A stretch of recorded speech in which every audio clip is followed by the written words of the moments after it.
रावलपिंडी में utility stores पर रमज़ान मुबारक के बाद अशिया खुरनोश की कीमतें तब्दील होने के बाद दस्तयाब ही नहीं हैं। यूटिलिटी स्टोर्स पर आटा, घी और चीनी की अदम दस्तयाबी के बाद शहरियों को किन मुश्किलात का सामना करना पड़ रहा है, बता रहे हैं हमारे नुमाइंदे मंसूर सत्ती।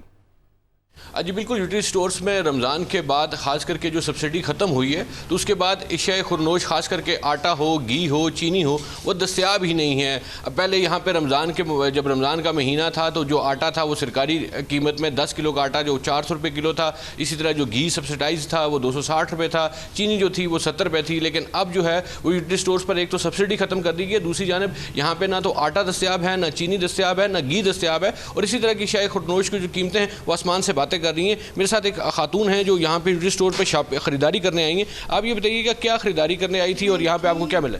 मैं घी लेने आई थी, घी है ही नहीं, ना चीनी है, ना आटा, कुछ भी नहीं है। तो कौन कौन से स्टोर्स पे गए हैं, आपको नहीं मिला? कहीं भी नहीं है, अब तो कहीं भी नहीं है स्टोर पे।